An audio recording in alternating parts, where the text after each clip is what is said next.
Many people, especially those who grew up in a toxic or neglectful household, were not taught how to healthily regulate and manage their emotions. This can cause unwanted emotions to cast a shadow over your life and even cause you to make decisions that are not in your best interest, which can lead to problems such as overeating, substance abuse, financial difficulty, and feeling irritated or depressed. Managing your emotions is a skill that anyone can learn, and by the end of this video, you will have the knowledge and the tools to do so. Emotions are automatic as well as purposefully created sensations in your body. For automatically created emotions, it is normally due to three main states. First up is fear, often due to worries about what might happen, like the fear of losing a job or the dread of being embarrassed or having people think badly of you. Then there's disappointment, which is the aftermath of things not going as planned. This can be a missed promotion, a breakup, or a disappointing meal in a restaurant. On the flip side of these two emotions are joy, which pops up when things go your way, such as a successful meetup with an old friend, landing the dream job, or just finding contentment in life. You can intentionally create emotions by recalling events that bring out the feelings you're after, allowing you to willingly control your emotions. Many people overlook the fact that the automatic reactions you have to external input is based on the beliefs you hold, which will be covered later. So what happens if you do not take control of your emotions? You become like a leaf floating down the river, going wherever the water pushes it, which is why many people feel as if they have no control over their life and destiny, because their life is controlled by emotions that are triggered by unpredictable outside influences. Many people have an external locus of control and believe they are not in control of their emotions as they happen automatically. So they try to control their environment and the people around them in an attempt to control their emotions and so their life. Although it may sometimes look the same, there is a massive difference in how narcissists and normal people try to control the people around them. Let me explain. Say you were to be invited to a party. Now, fear of what people may think of you and how you are judged may cause unwanted emotions in you. A narcissist may experience the same. So you and the narcissist both decide to make an awesome salad for everyone or buy a lot of beer. In that way, you both can get positive compliments from others, and you both may think that others think well of you, which will alleviate your fear of being judged badly. However, your goal is to make others feel special and for them to see you as valuable. You take the salad or beer and say, "I brought this because all of you are special." The narcissist, on the other hand, says, "I brought the beer and salad because I am special." Thus, normal people build other people up and then share in those people's happiness, where the narcissist needs to break others down so they are below the narcissist, which makes the narcissist feel special. Non-traditional narcissists, or more commonly known as covert narcissists, may bring nothing and then tell everyone they could not bring anything because they are struggling so much. Or they will bring the salad or beer and then inform everyone of how much work it was. They feed off other people's sympathy. However, there's a massive problem with this technique as it is not sustainable or predictable. You cannot keep doing things for others to get them to like you. And people have their own values and opinions, so even when you do things for them, they may still not like you, which can lead to you resenting them by feeling that they do not appreciate what you do for them. A more controllable but also unhealthy way is to use external influences to manage your emotions. Although external factors are more predictable, they are still only a coping mechanism to manage emotions.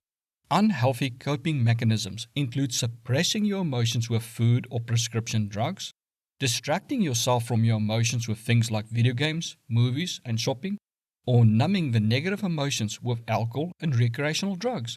These are seen as unhealthy or maladaptive because they can lead to issues like weight gain, health problems, financial problems, and the development of addictive behaviors.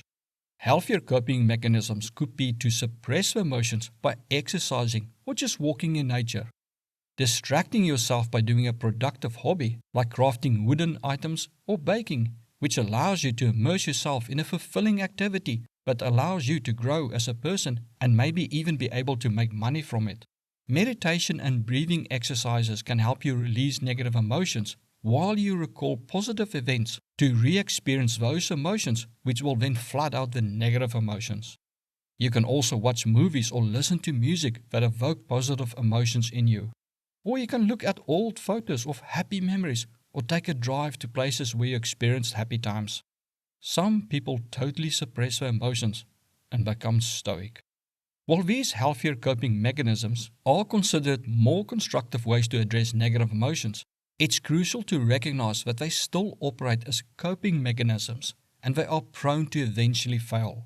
This is because negative emotions are either suppressed, ignored, or overshadowed by positive emotions. The challenge lies in the fact that negative emotions don't vanish, they accumulate over time, akin to toxins in the body. Although they serve a great temporary way to manage unwanted emotions, to effectively take control of your emotions and life, it is crucial to turn your attention inward, which I will explain next. As emotions are automatically triggered by outside influences based on the beliefs we hold, and trying to control outside influences is not an effective tactic, then a better tactic is to change our beliefs so that we have the automatic responses we want.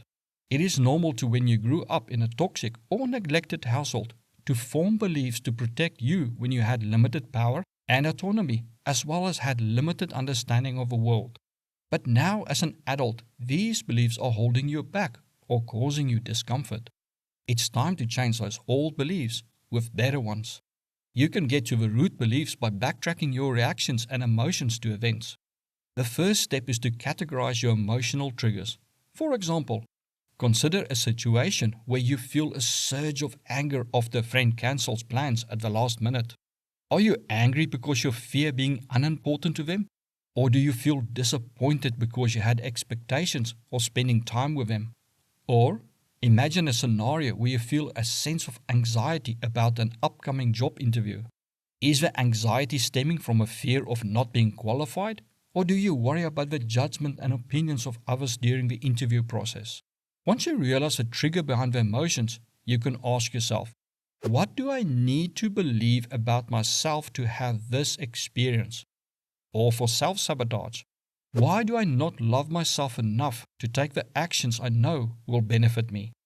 This is not going to be easy, and it does require some deep thinking. Journaling your thoughts, emotions, and the things that trigger you will help a lot. This will result in you knowing yourself better. You may find that beliefs are layered.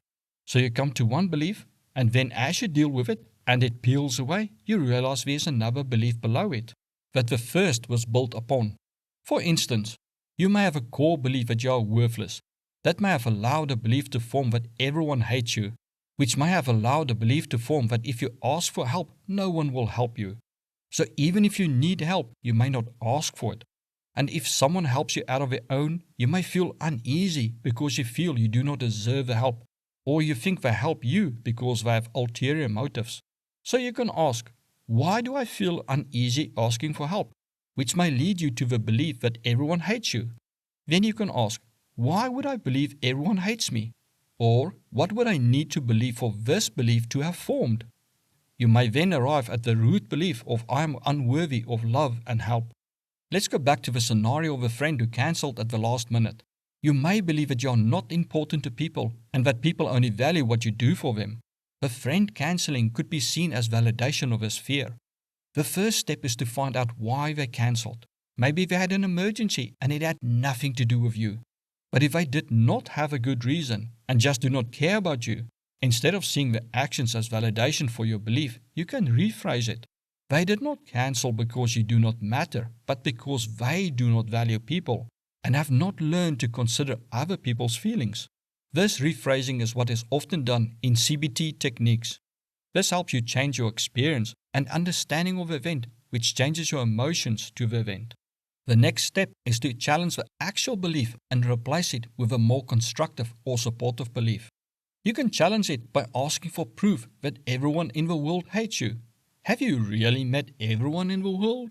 If not, it's not true that everyone hates you. Or for the job interview, suppose you identify that the anxiety is stemming from a fear of not being qualified for the job. To address this, you can break down the qualifications required and assess where you stand. You can also address fear by planning ahead of time. Maybe you're afraid of losing your job. Instead of dreading that, you can look at ways you can make yourself more valuable at work, as well as plan out what you will do if you lose your job. Then you can look at the underlying beliefs that could cause your fear. Maybe you believe you are not worthy of having nice things, or you may fear that you are an imposter and people will find you out. You may then look at your track history and see if you have the experience and qualifications and if your fears are justified. Or you may fear you cannot do something, such as you fear filling in your taxes incorrectly. Instead of putting off doing your taxes until it is a problem, take an online class in doing it or ask someone to show you. If you keep addressing your fears and building the skills to overcome problems, you will build self-confidence and slowly get the belief that no matter what life throws at you, you can handle it. So when unexpected things happen, instead of automatically responding with fear and experiencing dread or anxiety, you will automatically respond with seeking solutions and may even experience excitement for being able to face and overcome a new challenge in life. Or the problem will just not faze you. Two of the hardest beliefs to give up is that it is your responsibility to keep others happy and that what other people think about you is your responsibility.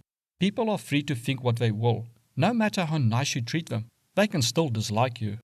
Look for people who like you not for what you do for them, but for who you are and how you make them feel. And if someone gets upset with your choices in life, that is their problem. It's their responsibility to make themselves happy. They choose to get upset and not to regulate their emotions.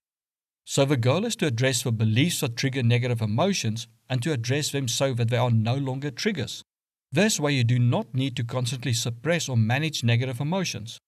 And as you start addressing things that cause you fear, you will slowly build confidence in your ability to deal with anything life throws at you, as well as be more secure in yourself and care less of what others think of you.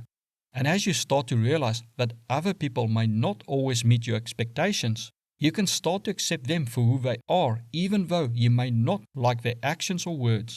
You can then let them pass by you without them affecting you.